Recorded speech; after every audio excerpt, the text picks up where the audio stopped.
Hi all, right, welcome back. D-Day at Saipan. This is part 17? Or was it 16? No, I think I've done 16. So I don't know. I think this is 17. Okay, yeah, just... Not, well, a couple of things to talk about. Yeah, there's always something to talk about. However, I'd just like to point out something. I'll show you, I'll zoom in here. I think this is my phase marker. Because it's it was the same colour as a turn marker, isn't it? And it's not on the sequence track anymore. So I guess you probably know what's happened to it. You've heard the squeak occasionally, and we've had a new puppy now for a few weeks, so I can only assume that I knocked it on the floor when I was like looking at the event or something like that, and knocked it down. Didn't realise, so that's that basically. That's not even repairable in any kind of way. So not that it matters to any use. So I'll just use a smoke marker or something just now, just to track where I'm at. Well, I'm in the Japanese fire phase. Maybe I'll get something a bit better to replace it with. But there you are. I suppose I could use it from one of the other games maybe, but I don't feel like I maybe need to bother with that too much. Okay, so yeah, I actually ended up posting 3 questions there. Because I've put a comment in the header of part 15 saying that I must have this mortar action wrong, surely. Was this one of the positions? I think, wasn't it? It was a purple, wasn't it? It's purple M. With no units in field of fire, you carry out the mortar action, but only if it's... Well, let me just read. On the actual summary, it says... US units with target... No. Yeah. US units with target symbol... No, hang on.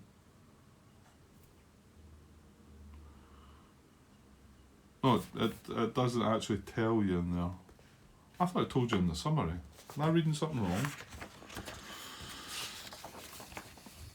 US unit with target symbol on fire card. I thought it talked about artillery position on the... Oh, yeah, it's got the one in brackets, sorry. Yeah, it does.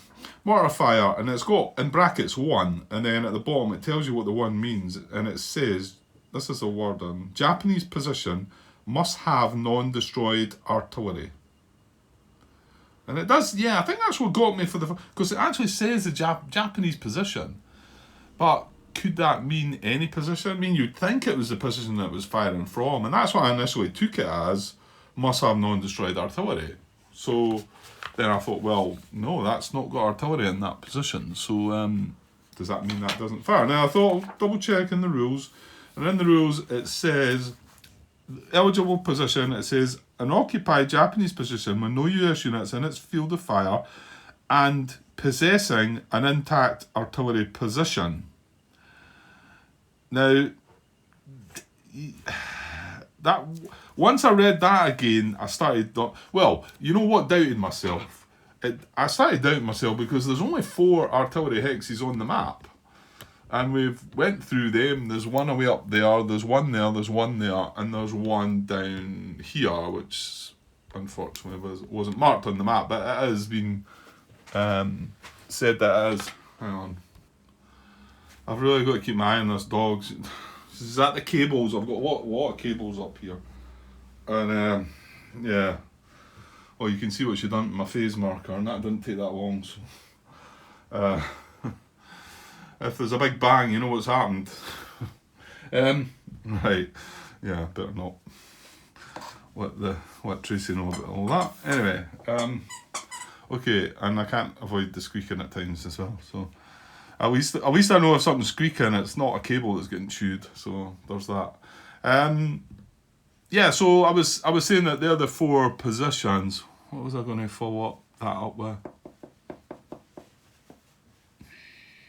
So yeah, I started thinking, well, that means that you're only ever going to get mortar fire from the 4 positions if that's the case. So I suppose I went back and looked at it again and I thought, that can't be the case. I thought that must be, it must mean, and then when you read that bit again, now just try and, I know I've got this, well, sometimes, I don't know if it's a bad habit or not, about reading things and then reading them again and saying, well, you could read it that way or you could read it that way, but generally this is me making a fool of myself. But anyway, it says, possessing, so occupied Japanese position with no US units in its field of fire and possessing an intact artillery position. So I could read that as meaning that, well, first of all, you could read it as meaning that the occupied Japanese position had to possess intact artillery. And if that's the case, and that was my initial thought, then that's the case, that's no. So it basically says that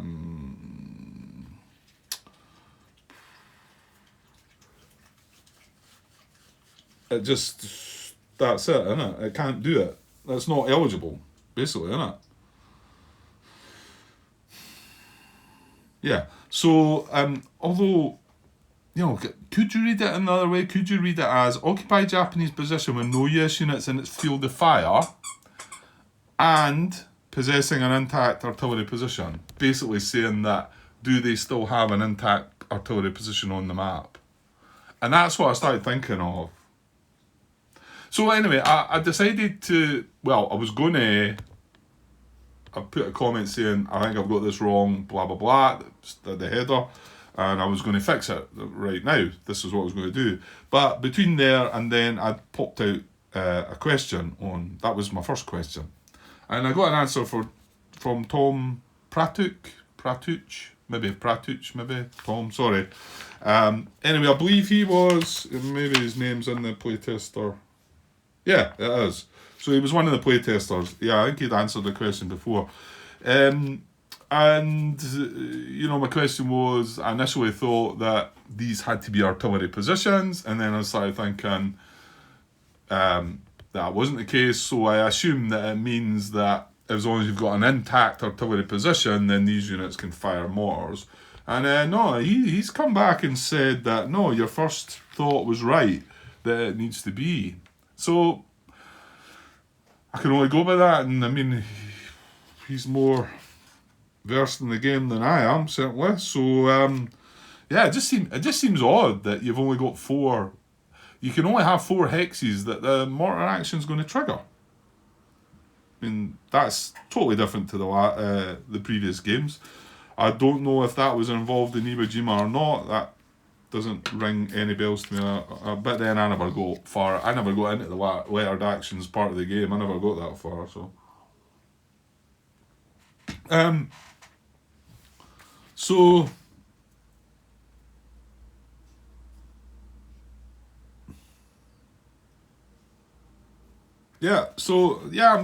gonna stick with what we've got then, unless of course the designer comes in and tells me that is different, and it should be that. So anyway, and the next one I thought I'd better ask. I thought I was right with this one, and it turns out I was, but just in case, you know. And it's when we had was it redeploy? Yeah, it was a redeploy action on this yellow position here, and we realised that it could redeploy. This is only hex it could redeploy to. However, this was its closest US unit, and if it redeployed to there, it wasn't getting any closer to its US unit, even though it was becoming adjacent to US units. So I asked the question about, is that right? I figured it was, but it just looked like there was a wee sort of, it was quite sneaky to be able to get away with that one. And again, Tom himself answered that and says, yeah, you were right with the first. Well, yeah, that's right. The other question I asked, a third, now I've not had a response to that, so, but I only just got these answers quite recently, so whether he's maybe going to answer that one too. Now, what was it? It was again one of the lettered actions. Until I think. Actually, that this third one was the first question I'd asked, and it was regarding the machine gun action. And remember, I took the hit, didn't I? Was it down here? I think I see a disrupted unit underneath there. So I took the hit, and then I started wondering, because the machine gun action doesn't actually apply. You know, and there's nothing to say that if it doesn't apply, you would still carry out a normal fire, which they tend to sort of say that. I mean, they would. I know I've said it in the past. I'm not like, you know, machine gun, steady field of fire, if is intense field of fire. Hexes adjacent to steady field of fire are also steady field of fire. But I mean, with the old machine gun action, you would still fire normally. It just done a bit more, but it doesn't really. You know, I just assumed that it would still fire normally, and it would have these extra wee bits because it was machine guns that were firing if you had a machine gun there.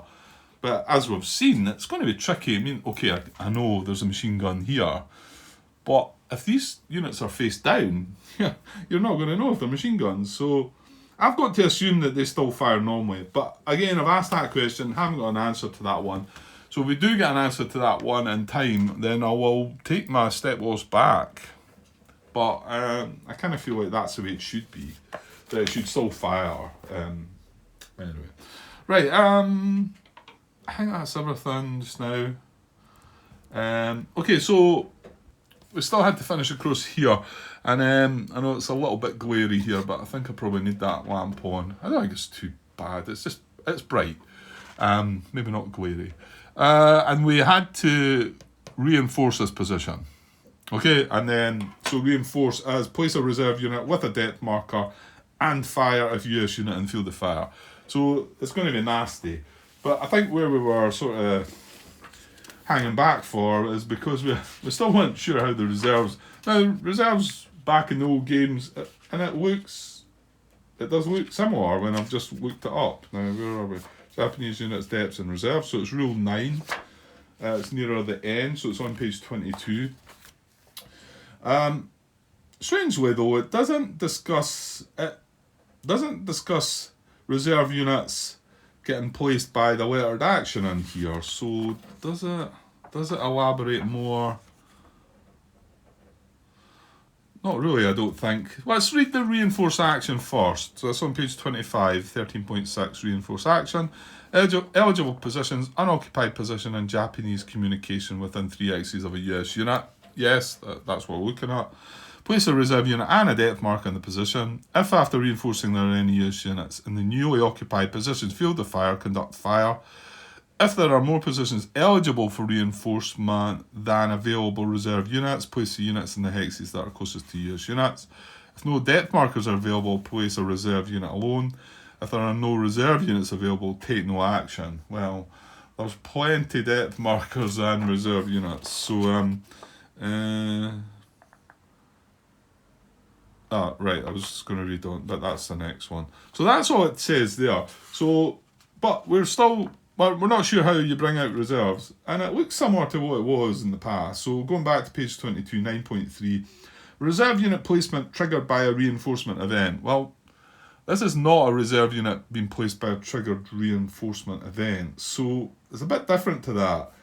I mean, basically, it says within that, because there's not an awful lot of information beyond that, and it doesn't talk about the reinforced action as such and how it would be any different. So you just got to assume it all happens the same. So it says, Japanese reserve units enter play when an event card draw directs the player to place a Japanese reinforcement unit. For each reinforcement called by an event, draw a Japanese reserve unit at random from the Japanese reserve units pool, place the unit face down with a depth marker and an empty Japanese position hex that is in communication. And then it tells you how to select the hex. Well, we don't need to go through that because we know the hex, but I'm assuming the procedure is the same. If I read on, 9.3.1 says, reinforcement units enter play with a depth marker. It just says, after determining the reinforcement unit's position, draw a depth marker from the pool and place it beneath the unit. Positions eligible for reinforcement. Japanese position must be in communication to receive a reinforcement unit. That applies here as well, but An unoccupied position may be adjacent to a US unit and still be in communication and thus eligible to receive a reinforcement. And that's exactly the case here as well. If no, yeah, and that's it. That's all we're getting. So since I've heard nothing, yeah, I mean part 15 was only out there this morning at some point, so it's not likely that somebody's walked through it and wanted to comment, because I think that's where I talk about it. Hang on, I just need to check this dog, what she's up to. Yeah, so I'm just going to go as I think this should be. So what I'm going to do is, we've got 6 units. Right, hang on, I'll come and spin around here and I can have a look. Okay, big glare there, I know, that's exactly where the lamp is. There's the 6 units that are in the reserve units pool. Some of these were withdrawn, I think. Some of these were placed after we deployed the units at the beginning. I think we had 2 or 3 left over, and then I think 3 have withdrawn. So, but now we're also now going to have all of them and all of them. So, and one being, because one's a tank unit, I can't just turn them upside down, shuffle them about and randomly draw one. So I'm going to have to put them in a cup and draw. So I think I'll do that. So yeah, so I'm going to put all these in a cup. Hopefully I'm getting that right. I mean, I could fish them all back out again because they are listed on this chart. If it, well, not really, if I've placed one, placed one in this position, because it's going to be placed face down. So, but I need to move, and I can only assume that's how it works. I guess it was probably just the tank that was making me doubt things, because this tank could end up here. But then I'm thinking to myself, well, so be it, the tank could end up there, but that's your luck, I guess. And then come game turn 6, there's another 5 tanks that could be in the mix, and your luck's going to get a bit, well, the chances are going to get a bit higher that you are going to draw a tank. So, so let's do that, and let's get this reinforcement placed. Okay, so that's me got these all shuffled up in this cup. So I'll just put the cup up at the reserve units pool. So I'm going to draw one of these out, and hopefully, if I get this wrong, I'll turn it down again. Well, the front side should be, yeah, I should be able to do that. So I've drawn one randomly, so hopefully this is face down. And if it turns out to be the tank, then so be it.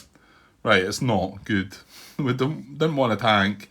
So that's going to go there. And we also get a depth marker for it. So just randomly draw one of them. And there we are. So, yeah, hopefully that's right. I'm pretty sure it is, to be honest. I mean, the previous games you had all the... I think it was the tanks that were throwing me. Just making me wonder about the tank situation. But you can still randomise that, and then...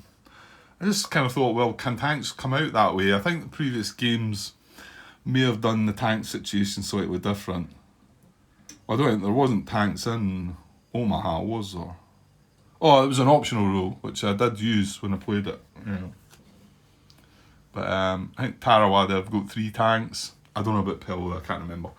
Anyway, okay, so that's that done. Now we need to fire. So he's getting 2 shots. Right, so he's firing into both these hexes. And I just looked in here. These are, I put both, they're both diamonds in there. So it's going to get a circle in each one of these, isn't it? So there we are there. So this one takes a hit and will be disrupted. So let's sort that first.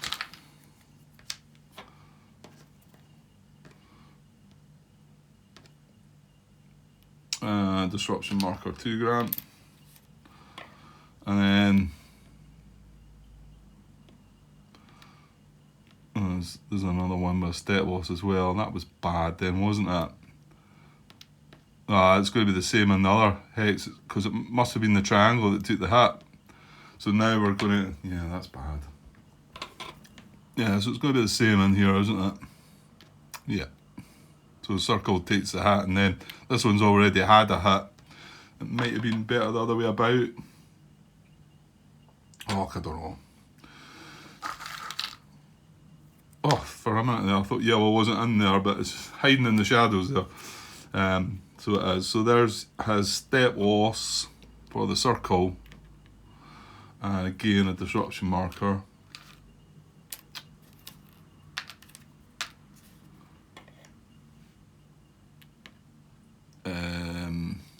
And then the other unit that had the step loss on top. Okay. Well, yeah, that's a shame because it was a good fire phase, I think. Right. I got tried. I had to take the dog down the stairs. She's actually going to chew through a cable. So so she might be whining a little bit. I don't know why. I mean, the two other dogs are down there. She could be playing with them rather than sitting here. Anyway, puppies, I suppose. So I can't remember what I was saying there at the end. I think we're done. That's the fire phase over, isn't it? Now, no, we won't draw for our artillery this time, will we? Because it's turn 2 and turn 4, and then every odd turn after that, I think it was. But I think that's Japanese fire phase over.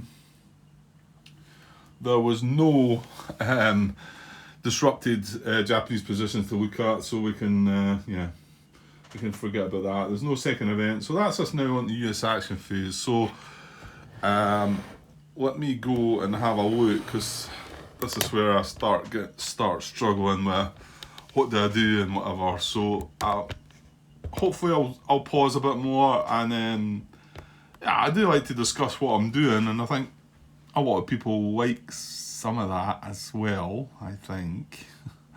But we're gonna look. I mean, I suppose initially you look straight away and you think, oh right, okay, well we're adjacent to that, so that's where I'm initially looking and how to go about taking these guys out. Could well be that I can just take this out pretty straightforwardly and maybe even get moved into the position. But well, maybe not. That's Woods. Grant, it's got 4 strength. Yeah, okay. Anyway, I'll go and have a little look at things and then press record again when I've got some idea of what I'm going to start doing. Okay, I was starting counting that up all wrong. I thought I could attack. I've got 11 strength in there, or I've got 13 strength in there. And this is 4 strength. So I know I need 3 times that. So I need 12. Unfortunately, I was counting this and halving it and thinking, and then I'm forgetting I'm totally got this all wrong, because I need 12, but this is into the woods, so I actually need 24 strength. So I think it does work by attacking with both stacks. I was hopeful that one of the stacks could attack and then something could move in, because they're both sitting in intense blue in there. This is probably no, it's not actually. So they're both sitting in intense blue, but whereas steady blue in there, also it covers the position up for reinforcement, but I don't know if I might be able to. Would I be able to maybe move some of that out? You might, Grant, actually. This is 1-6, though. This is 2-6. Because that would be. Yeah, I meant to check. I'd made a move saying, what is Woods? I think I have cheated then. I took a note and I forgot to look. In fact, I've still got it on my phone. Hang on. I took a note. This is from part 14 though. And I've got at the 57-minute mark, and I've got 1.5 movement points through Woods. And a question mark, because I wasn't sure. I didn't. Obviously, these things are all on the chart. Rather, you can't just look at the rule book and find these. And it's Sugar Cane that's 1.5 movement. But Woods says +1 to leg movement. Why does it say +1?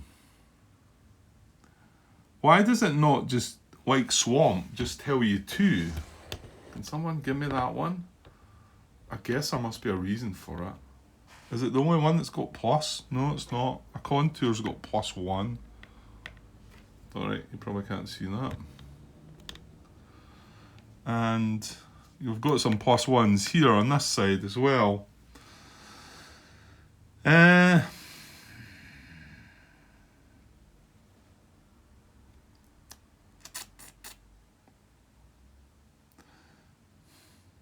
mean, the +1 would tend to tell me that it's normally costing me 1, but +1's 2. But why not just say 2? There must be a reason that I'm not clicking. Does it depend on other type and other terrain and hex? That's what it means, I think, for the movement. Whereas the contour one just says +1 though. Oh no, the contour has other terrain and hex as well. I was looking at the wrong bit.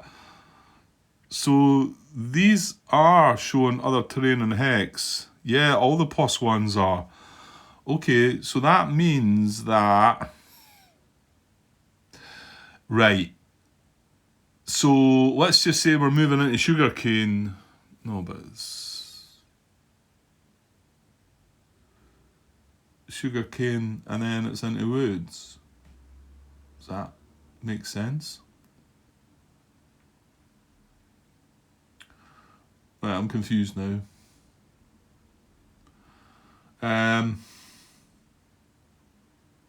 I'm looking about at hexes and trying to work out what the other terrain could be. I mean, woods is woods. Why is it needing other terrain? Woods is not sugarcane, surely. I mean, I suppose you could say... I know there's a bit of shadow in there, but I was really struggling to find something clear.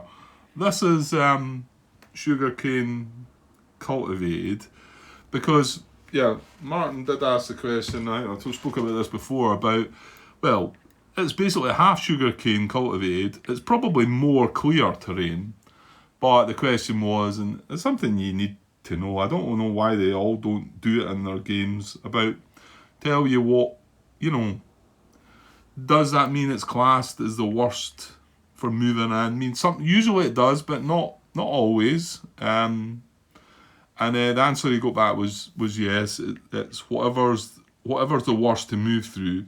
So that would be classed as sugarcane cultivated for movement because it's 1.5 movement points. Now, I don't know though. That how can that be other terrain? That's a woods hex. It's woods in a clear hex, I think. So does that mean clear costs 1 and the woods would be +1, so it's 2?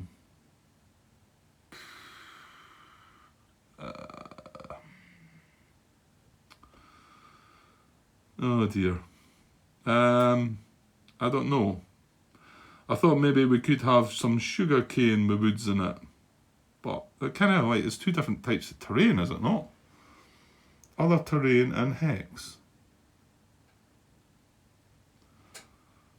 Come on, what am I missing there, guys? I don't understand. Whether it's just me again, it might well be. I don't understand what that means. If I stop to start working out all that, I'm just going to keep going. I really am. I don't... Quite enjoyed that last Japanese fire phase. That was good. So I don't want to like end up a US action phase where I'm all struggling about what I'm allowed to do and what I can do and whatever. So I'm going to say that is 1.5 movement points to move into. What my thinking was, if I take that out with these 2 stacks, can I move something up around into there? And basically these units here, well, that'd be 1.5. Then my thinking is it would be an extra 1 + 1 for entering the woods, so it would be an R2, so that'd be 3.5 movement points, which I don't have, so I can't do that. I get the feeling that timestamp that I've got for part 14 might have been an illegal move as well. I could be wrong. Nobody said nothing, but that doesn't mean that it wasn't. I could go back and look it out, I suppose. Maybe I will. Maybe I'll get around to that. Okay.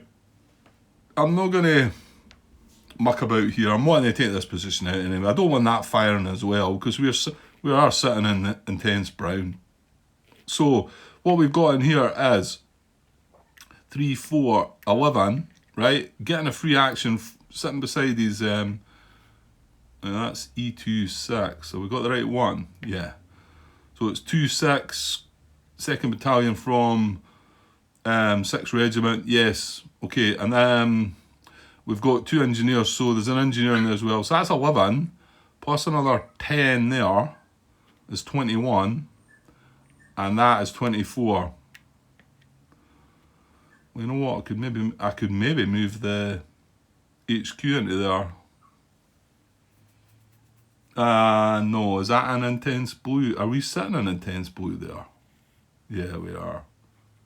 I can't then, because that's steady blue, so that would be a movement under fire, and I can't do that when he's on his own. Yeah,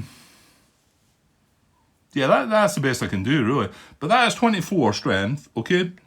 Halved into the woods is 12, which is 3 to 1. 12 to 4 is 3 to 1. We only take the weapon from above. They're both going to go back, aren't they? Yeah, well. I can't, yeah, you've got to do that. I can't get around the back. So I'm getting, I remember they count as 1 unit. So they're both eliminated because I have the weapons. I have demolitions, don't you? You have demolitions as standard, I think. Yeah, we do. We've got 2 full, well, yeah, I think we've got 2 full strength infantry units attacking there, haven't we? So 24, 3 to 1, Japanese unit alone, Japanese eliminated. Now these are elite units, there's not a position for them to withdraw at this time. However, they are in communication, so they're both going to go to the reserve units pool. So I'm just going to chuck them in that cup that I've got. And yeah.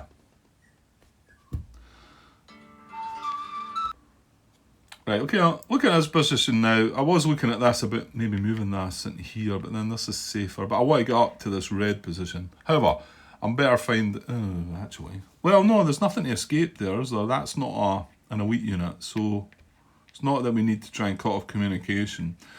However, what do we do with this? It's got CC, so, and it's got a depth marker. Now, the last time we worked it out that we decided that the best thing to do was actually attack it to try and disrupt it, and then we found out while we were doing that the system isn't the same as the old games.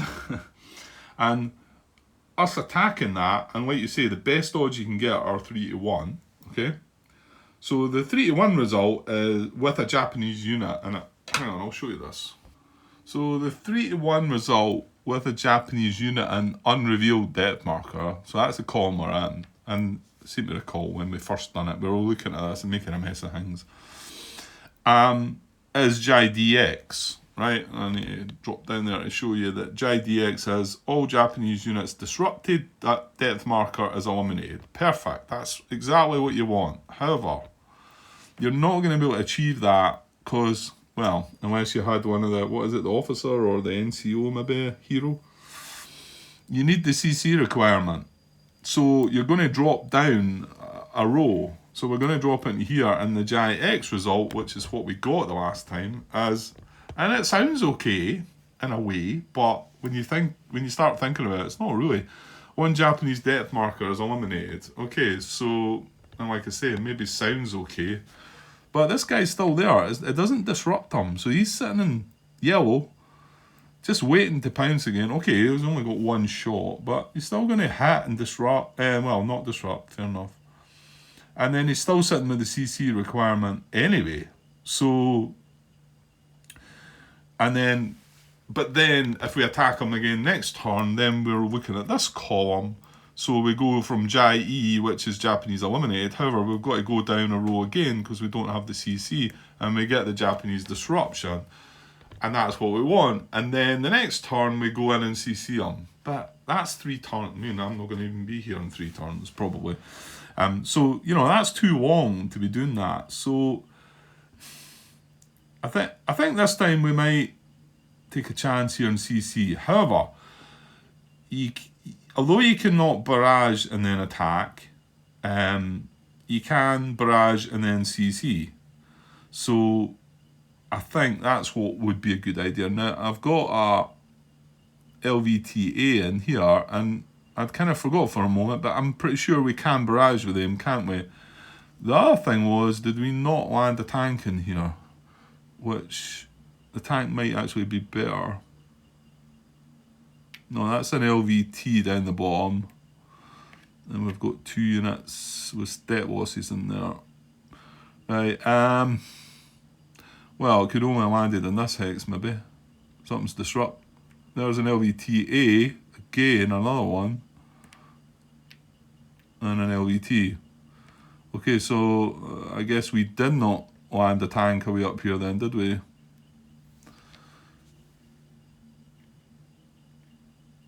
No, I looked at that. That's LVTA, Grant. It's not over there, is it? No, that guy's in all sorts of trouble. I thought we did have a tank up this way.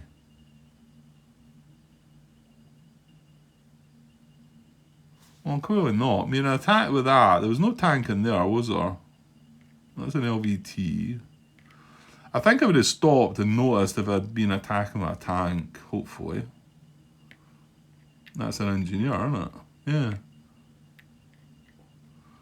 Well, okay, well, you've not got a tank up there. However, I've got 2 LVTAs within range. There's one in there and there's one in there, isn't there? And I think they can team up as well. Now, hang on though. This one would not get a free action. In fact, all these are a bit out of place, aren't they? Where's their... What's that? 3-6. Yeah, there's his headquarters there. How is he on his own in there? He drifted, didn't he? I mustn't be able to move them. That's why they're a bit disorganised, aren't they? However, I mean, you still get the 3 actions at the moment, so it's just that, well, can't we just barrage with one? He's in yellow, and that'll be in yellow. It's just if we join up and barrage with both, this would get a free action right enough, because it's... Let's look at how barrage works again, I think. Of course, the other thing here is... I'd like to think this is maybe doable for an LVTA, but maybe not, because multi-unit barrages, a Japanese occupied hex may be barraged by any number of units in an action phase. However, each firing unit barrages alone. Exception, 8.1, tanks.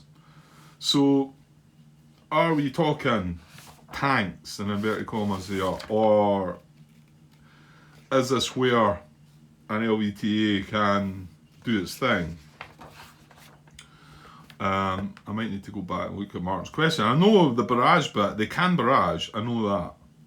So, well, if we had 2 strength barrage, right, we would need the fire colour. If we doubled it up to 4 strength, if we were able to do that, we would need the symbol or the colour. And if we got both, we would also destroy a pillbox or an artillery, but there's none of that. So, of course, and to do it, they need to be... Tank units combining their strengths to barrage must either be stacked in the same hex or be in adjacent hexes. Okay, that suggests to me that the 2 tanks have got to be adjacent. Or does it mean adjacent to the target? Nah, I would say they need to be adjacent. And I'm not 100% sure that LVTAs can combine their strength anyway. It might just be for just tanks that. So let's forget about that. But if anybody wants to comment and tell me that they could combine their strength, and yes, they need to be both adjacent or stacked together, then please comment away. So our best bet would be to use this as a free action under here and try and barrage that. with the intent that at least if we get disrupted, we've done a little bit. And also, the important part, that the bit that I didn't realise at first, and this is new also to, well, whether it was an Iwo Jima, again, I don't know, new to the games, is that when we move in to conduct close combat, we've got to draw and check for fire as we're moving in. I'm pretty sure that wasn't in the other games. Whether it might have came into it in Peleliu, maybe. I know there was a change between, well, Omaha didn't have close combat. Tarawa brought it in, and I think there was a change between Tarawa and, I want to say it was Tarawa, you could go in even if the unit wasn't revealed. I think that was the thing that springs to mind, but there might have been slight other differences with it. However, getting it disrupted to start with, like I was saying to you, if we move in just now, we're in the 10th yellow, then we've got to draw a card. Now, if he draws yellow on the card, if we draw yellow on the card, then it's an automatic. Right, get it right, Grant. Yeah, 7.4, page 16. Action. Enter hex occupied by revealed enemy unit. US unit that begins US action phase adjacent to a hex occupied by revealed enemy unit may conduct an action. Enter the hex. The train being crossed or entered must not prohibit movement, blah blah blah.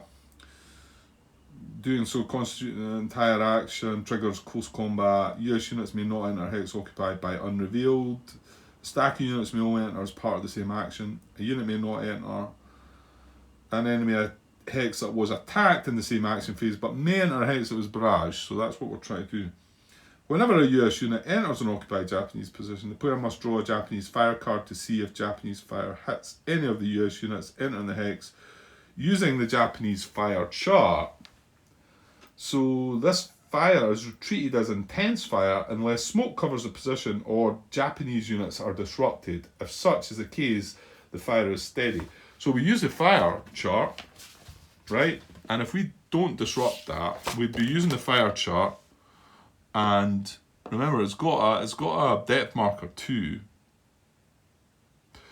So we would be, I'm not looking at the right bit. We'd be looking at the fire chart, and it would be fire by a revealed position. And if it was intense,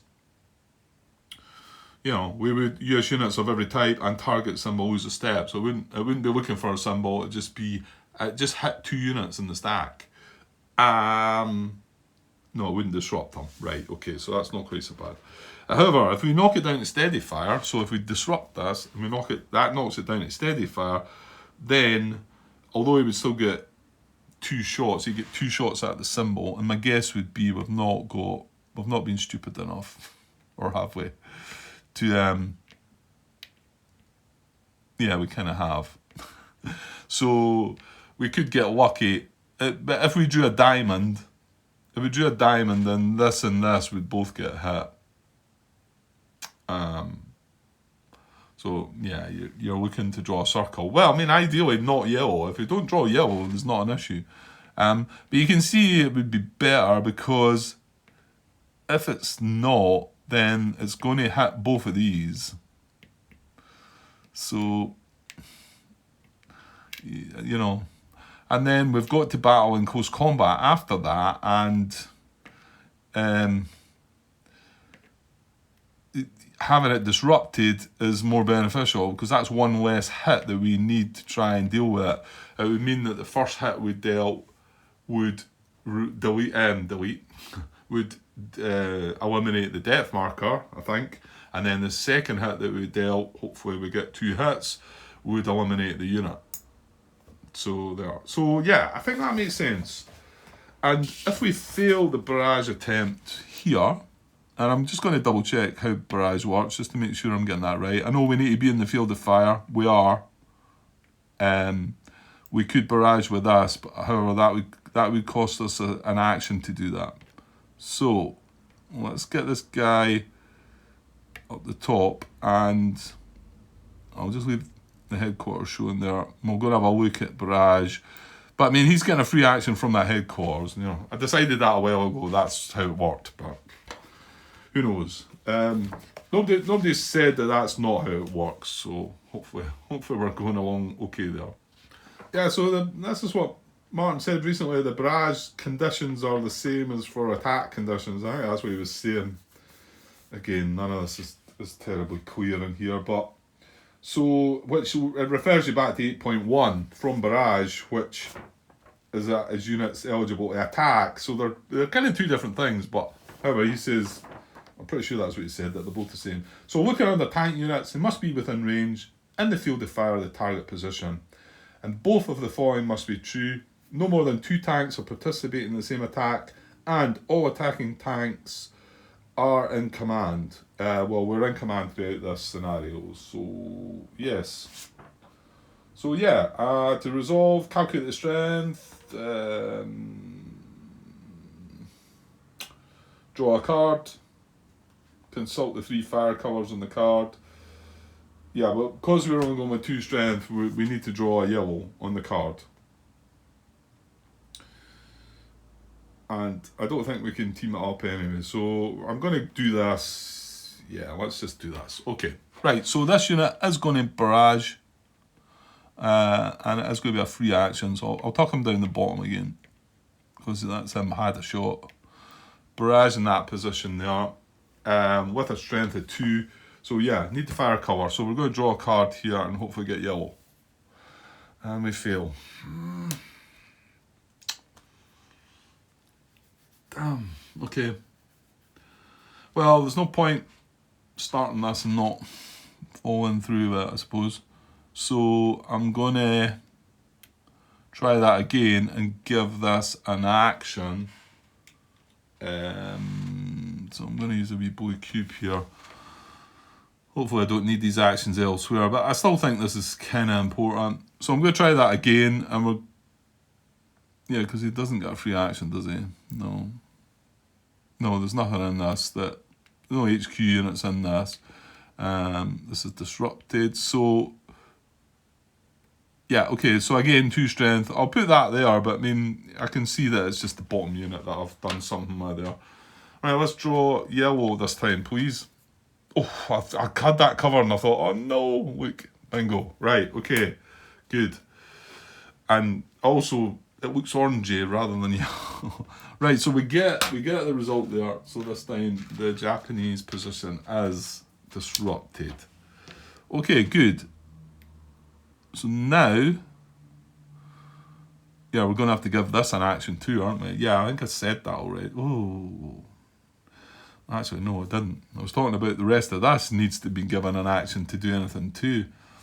I'm just looking further down there on this side. Yeah, I think we might struggle a little bit here. These are all okay. That's okay. That's okay. But I mean, well, that's just a tank. Everyone's disrupted underneath. That's okay. That's okay. That's okay. These 2 stats here, though, are requiring actions. So, yeah, I think I'm going to be short of actions this turn. However, right. Now, what was Martin's point about... I need to read that post. Give me a second. Okay, his question, which hasn't been answered yet, was Japanese hit limits in the US action phase. I'm reading this from a distance. Am I correct to... I can't reach over there. What he's saying is he's asking if there's any limit to the amount of hits a Japanese unit can deal in the US action phase. He's basically saying, am I correct thinking that the Japanese position have no limit, no hit limit? For example, when US units enter a real position for CC, they could keep firing. He then finishes that off with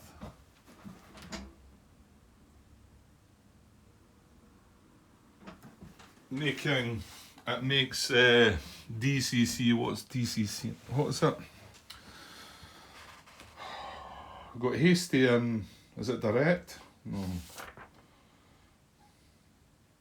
Deliberate, yeah. So the deliberate one is after all other US action and phase are complete. So he says that turns that into a bad idea, that you're better just doing it right away. I'm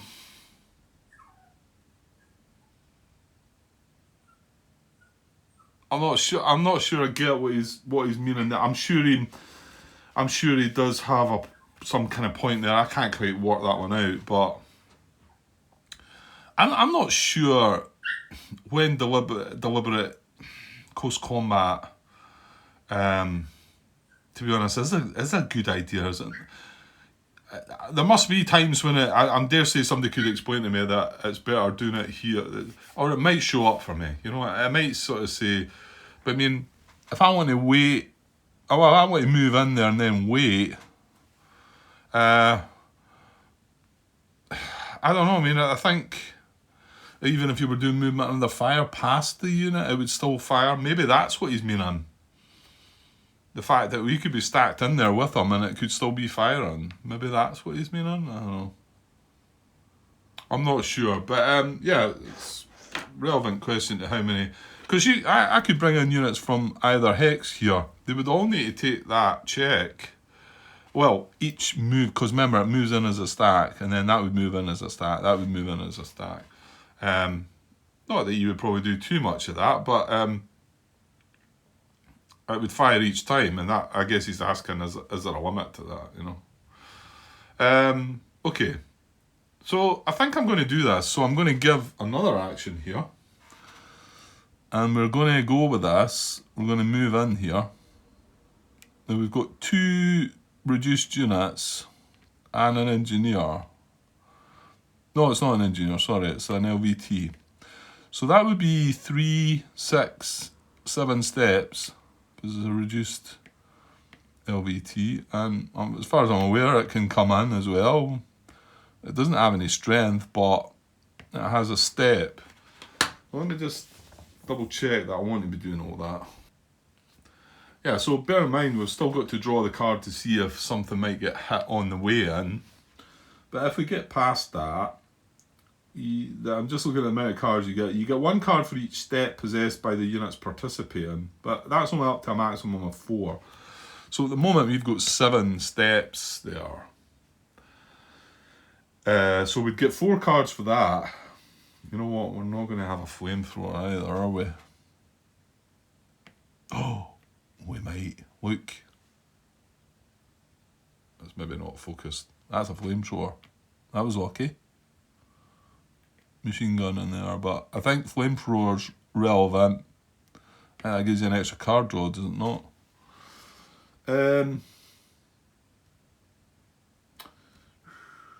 Heavy weapons company count as 1 step no matter the number of steps. Right.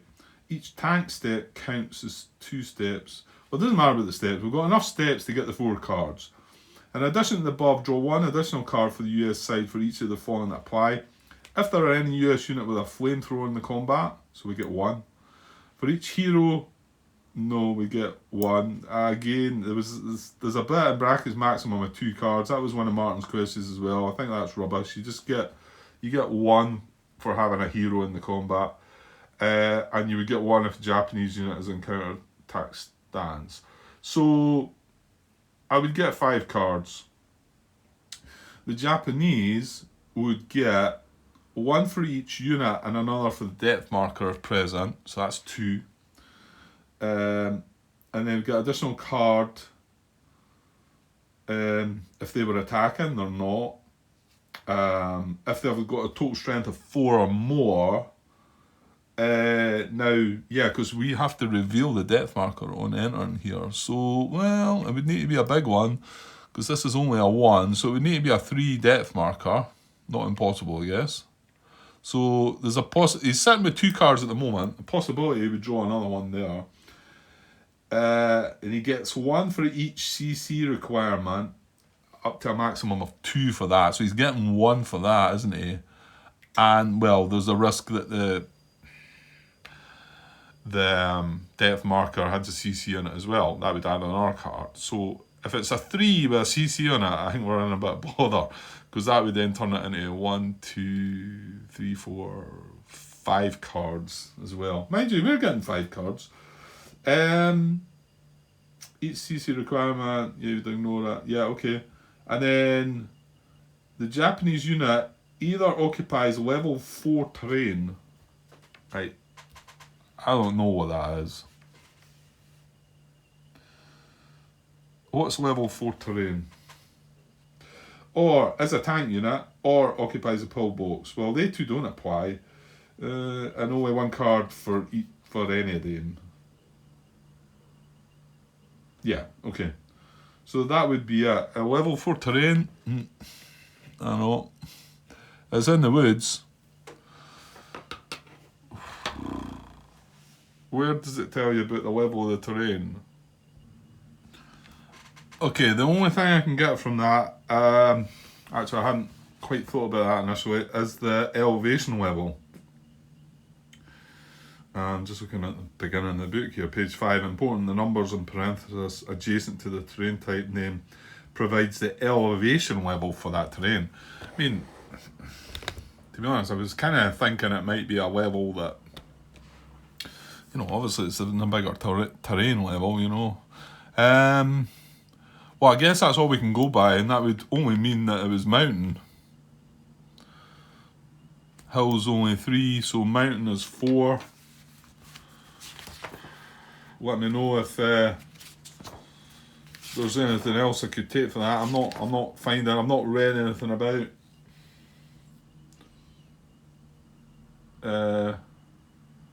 any other kind of levels of terrain, you know. So I'll just go with that, I guess. Let's try to find that again. It did say level 4, didn't it?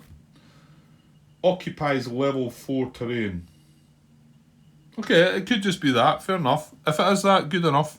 So if it's in a mountain, why it couldn't maybe just say if it's in a mountain? I don't know. Okay. Right, Grant, stop being picky and fussy. Okay, so yeah, well, it's none of that. So I think the worst case scenario we could have is to get 5 cards, but I think we'd have to be awful unlucky. It's more than likely they're going to get maybe just 3 cards actually. 1 for the unit, 1 for the depth marker, and 1 for the CC. But it could go, yeah, beyond that. Okay. Well, I think this is worthwhile doing, isn't it? We're going to do this. Right, I'm not going to mess about with the deliberate CC. We're just going to do this now. So I'm going to spend an action to move into that hex. And yeah, we're going to have a look. We're going to have a CC in this hex. Right, what I'm going to do is move this away. I know I used to do this when I played the game. When I done the CC, just move things out of there. And right, well, we spent an action there, right? And we know where the CC is. There's a sugar cube. Right, okay. Let's go with that. And then I'm going to look at these units, and we need to reveal the depth marker and go through the procedure. Right, we're coming up on an hour here. Yeah. It looks like I'll split this up. I think what I'll do is finish this close combat and hopefully start another part. I know we're not even through the division yet, but well, I'm sure people watching this have got used to it by now and they know what it's all going to be like. You wouldn't be into part 16 unless, I suppose, you just thought, oh, I'll just jump in there and have a look. You wouldn't have got to an hour though, would you?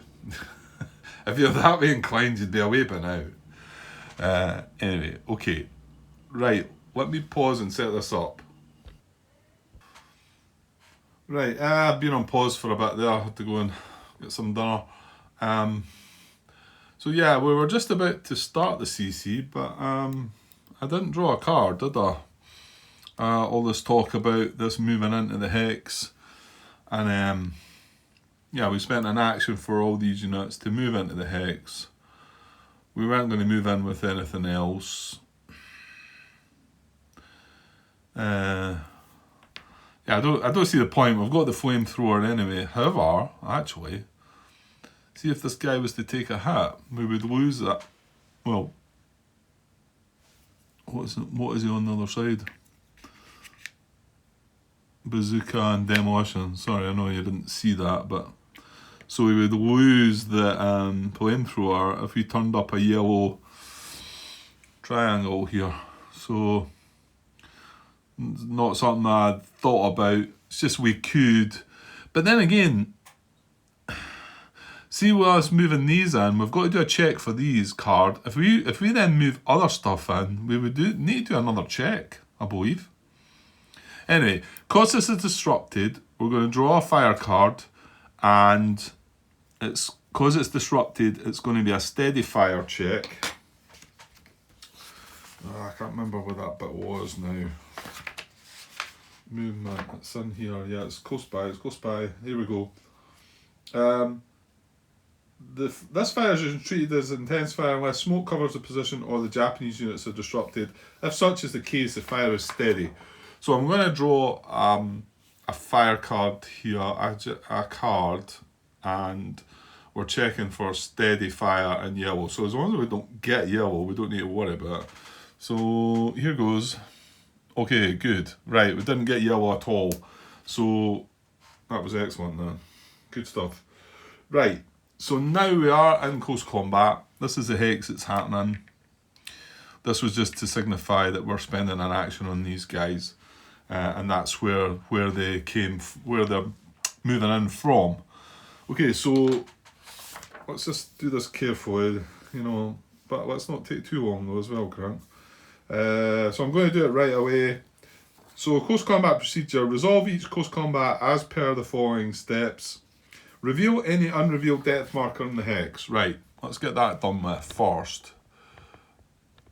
Let's see what we get for the depth.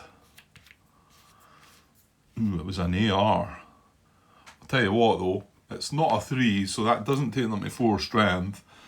And yeah, I think that's quite a good one to have turned up for us, because artillery is not something we would have brought along. I mean, okay, we weren't bringing the CC along either, but yeah, and it's not the 3 strength to take them at 4, like I said, and it's not a CC as well. Good.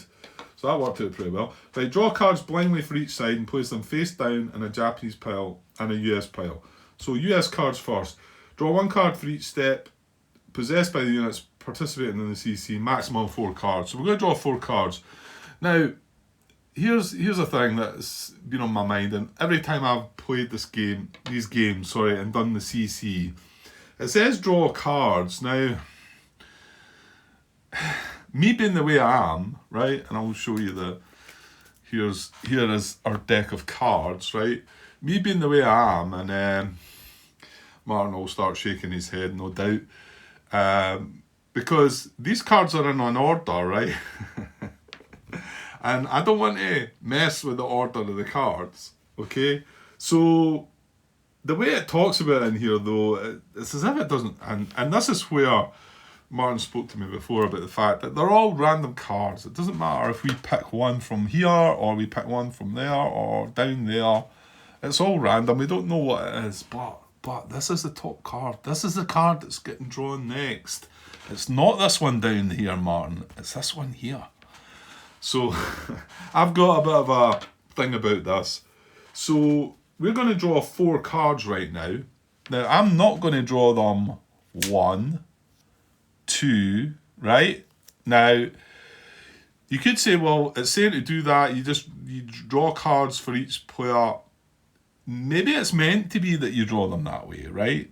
But my way of looking at it is that this is the next card that we're going to draw. So I'm going to draw 4 cards like this. 1, 2, 3, 4.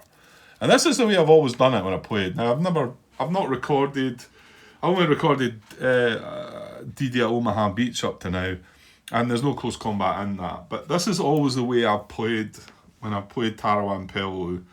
Okay, so that's my 4 cards. So that card on the top was the top card of the deck. Now, if I draw any other cards for the US, they will go underneath all that, right?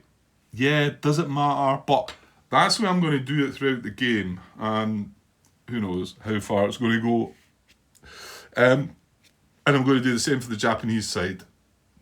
I know it doesn't matter, but that's the way I'm going to do it, okay? And I don't think there's any rules issue with doing it in that way, as long as I'm doing it that way all the time, you know? So, and if it says discard a card, I remember before, sometimes it says discard a card, and does it not sometimes also say if there's cards left over, they go back on top of the deck? So, but if it says discard, I'm actually going to discard that, even if it's not being shown, okay? Because discard does mean discard. So I'm going to do that. Anyway, right, so that's just got 4 cards from the amount of steps, because we've got 3, 6, 7 steps. We can only get 4 cards from it, so good enough there. And then, in addition to the above, draw 1 additional card for the side. If there is any US unit with a flamethrower, oh well, yeah, I forgot that was relevant. That hit. So we do have flamethrower as one of our weapons. So I'm going to draw another card for that, and it's going to go down the bottom there, right? So that's just got our 5 cards. I think that's all we're getting in a minute. There's no heroes. We would get 1 for that. They're not in counter-attack stance. We would get 1 for that as well. So that is that. Now, over at the Japanese side then. So draw 1 card for each unit and another for the depth marker present. I'm just going to read through this because the way I'm drawing the cards does make it slightly awkward, because I could just do. But so I'm going to read through and find out the amount of cards I'm drawing. Draw 1 additional card if the Japanese are attacking, not in counter attack. No. Japanese force has a total strength of 4 or more, not modified by terrain. It says so. No, as they've got 3. Each CC requirement. Ignore if they're in counter attack. Listed on the Japanese unit and depth marker.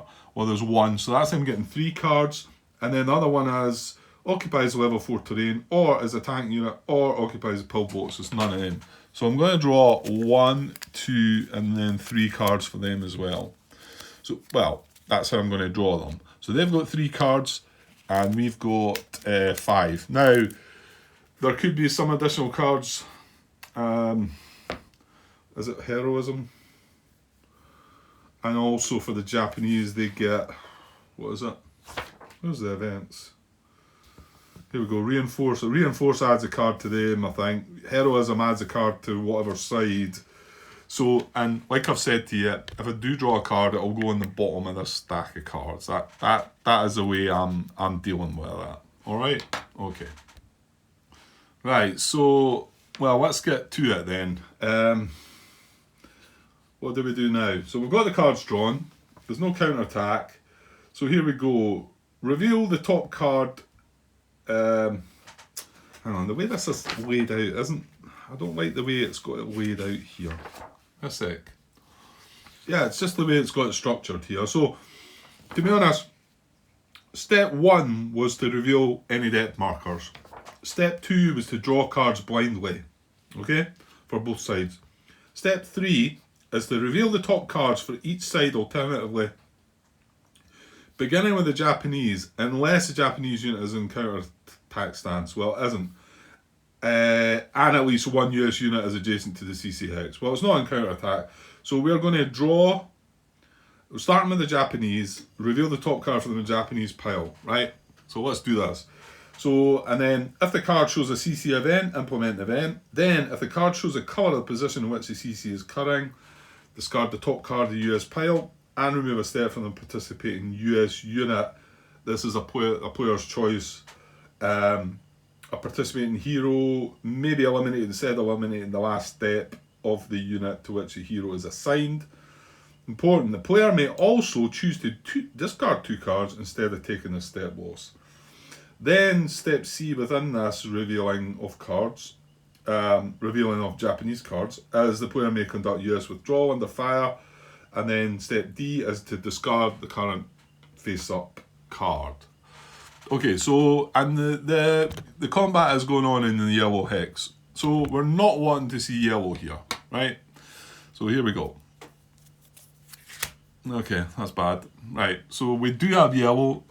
Fortunately, I'd say fortunately, because probably the Japanese drawing and getting an event is probably, it could benefit us. You've got Naval Artillery Blast, Conscript Surrender. Well, they've got Depth Marker. Yeah, I tend to feel that you're probably better steering away from, excuse me, events. But it's hit or miss, isn't it? It's hit or miss. Right, so they do get the colour. So we discard the top card from the US pile. So I'm going to discard this card. And I know I've not seen it, and I think previously I may have put it back on top of the deck, but I'm not going to do that. I'm just going to discard it. What I don't want to do right now is really look at it, because that might put me off. So I'm going to set it aside at the discard pile and then discard it when we're finished. And then we're going to remove a step from a participating US unit, player's choice. So do we get rid of that LVT? I think we do. Yeah, so I'm going to choose to take the step loss on that, so it's eliminated. I think it's probably better to keep my infantry units alive. Okay, and then we discard this card, right? So that's discarded as well. Right, I've had that other card away, so I couldn't see what it was, because it might have annoyed me. Right, now it's over to us. So that's the Japanese had their shot. So now reveal the top card from the US pile. However, exception. If all US units are disrupted, we would remove the disruption marker instead of revealing a card. Of course, also I had the choice of discarding 2 cards there. But that would mean me discarding 3 cards in total and only having 2 cards left. Now I need 2 hits. So I think I'm better sticking with 4 cards to get the 2 hits rather than 2. And that LVT, letting that go, you know, I'm good. I'm okay with that, shall we say. Right, so again, if it shows an event, implement it. If it shows a colour, discard the top card from the Japanese pile, then do the first of the following that applies.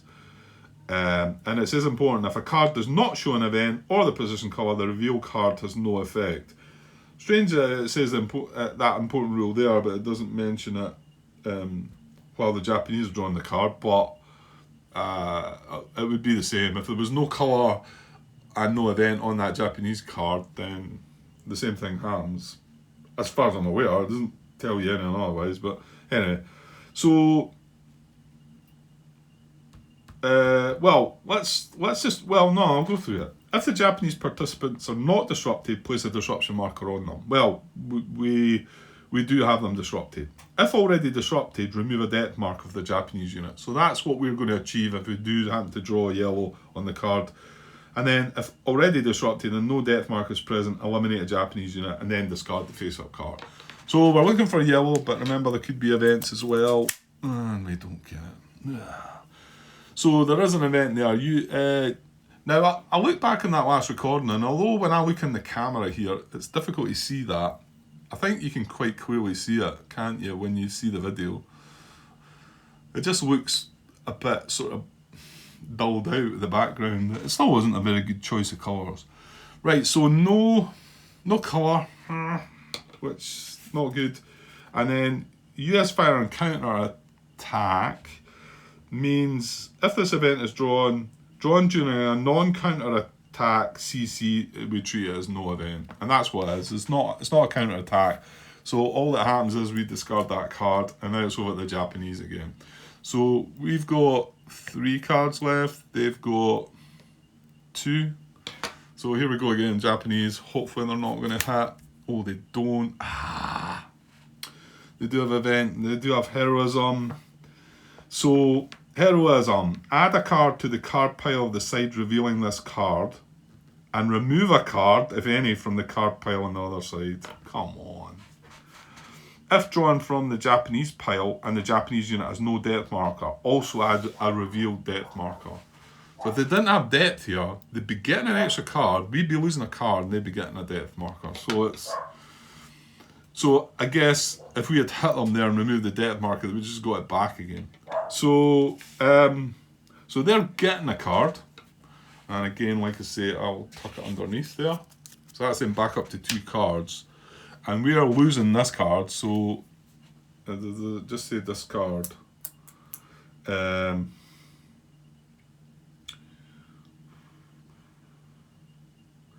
It says remove a card from the card pile on the other side. I'm just going to count it as a discard. And then, fortunately, there's no colour, there's no yellow on this, so they aren't getting to hit us, so there is that. So now we've both got 2 cards each now, because they've replenished a card, but it is our turn.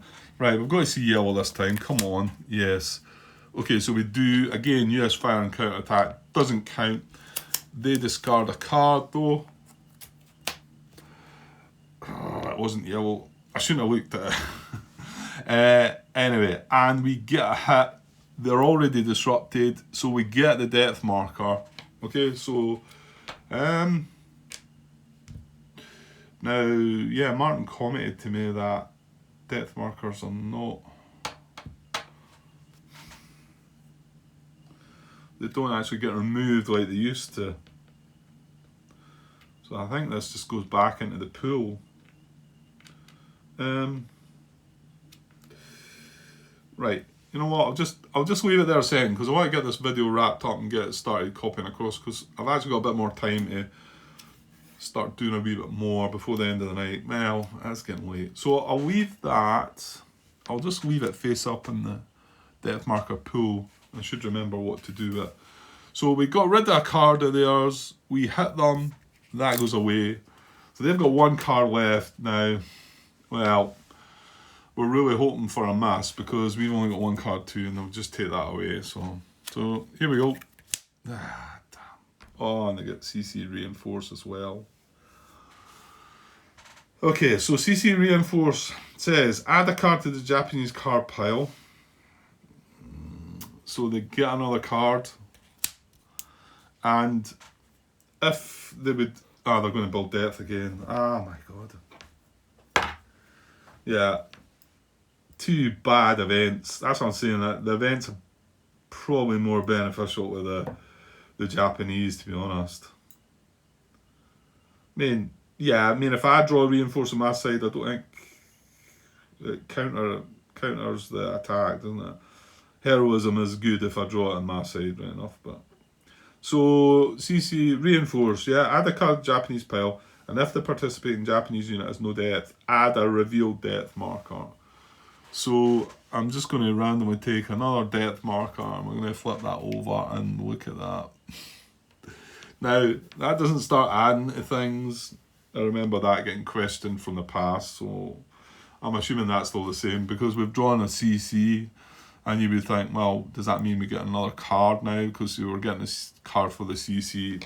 My understanding is that doesn't happen. So, and finishing off the reinforced part, if this event occurs during a US card play and the card has a hit, the hit and the reinforced event offset each other, treat the card as no event and no hit. So it's bad. Reinforced is bad, even if you draw on yours, even if we draw on our side, because then your hit gets cancelled out. And then they hit us. We lose our card, so it's discarded. I'm going to have a look at this time. It was not yellow. Oh, it was reinforced. Yuck. Yeah, this... Listen, it's not going well. I had a feeling that close combat in this game was not going to go well. And we've got to take a step loss. So I'm going to take the step loss on this guy, because I'm going to keep the flamethrower. So I'm going to flip this guy. That's our step loss. That card goes away. Now we've no cards left. However, they do. So they keep going. Damn it. Can't get the card over. Right. And, well, okay, fortunately, no event and no hit this time. So that's an end to things. But as you can see, we've done very little. And when I say very little, I mean nothing. We've lost 2 steps of units, and well, they've got an extra card in CNC and close combat now. So ending CC by elimination is not. Ending CC by exhaustion, that's the one we're at. The CC ends if both sides cards piles are exhausted. Surviving defending units are disrupted and remain in the hex. So these guys go back into the hex. from where they came, and they would be disrupted. However, they were already disrupted anyway. And surviving attacking units are US attacking units disrupt surviving units and return them to the hex or hexes from which they entered the CC. So we're back here. Yeah, in a worse off state, basically. And we're disrupted, aren't we? We should be disrupted. Did it say that? And I just didn't. Disrupt surviving units, yeah. There we go. So we're also disrupted. So yeah, our first CC did not go well. There we go. And hang on, that happened in our action phase as well. So we will not be. Sorry, I'm maybe not showing that well. Should have zoomed in. Yeah, so back in the same hex, disrupted, and I've turned it to say that they've had an action, so we're not going to lose that disruption this turn. That's just to say that that's an extra action we've used. We've used 2 actions. We've got 1 still spare for the 2nd division side, but yeah. Okay, so there's our first attempt at CC, and it didn't go well, did it? But it's a bit hit or miss. But you've kind of got to do it sometimes, you know what I mean? That unit had CC on it, so I was never really going to... If I attacked it again, all I was going to do was remove the depth marker. And in the old games, I probably would have attacked it to get it disrupted. But we've done the whole barrage thing, which worked out alright, I suppose. But, yeah, so there you go. Well, I need to find out about that depth marker as well. Because, yeah... Martin did comment that unlike the older games, depth markers are not eliminated unless, I can't remember what it was he said, unless, was it if they couldn't trace communication maybe? Yeah, I'll have a look into that when I'm copying this across, see if I can find out for sure. Because the annoying factor with that is, well, I'll show you the annoying part is, I've got piles of, I mean, I don't know what all these are, but I know what this is.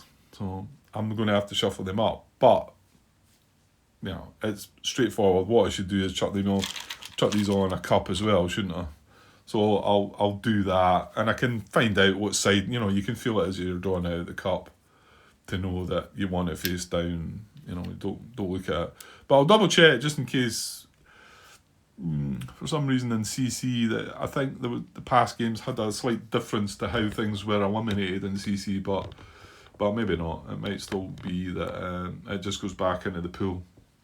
Okay, I'm going to cut it there, and yeah, but I'm going to come straight back, and if I do it quickly enough, I'm not going to get the complete US action phase done, but I might get another part made. And you say, well... Yeah, you know what? We'll see. Okay, cheers.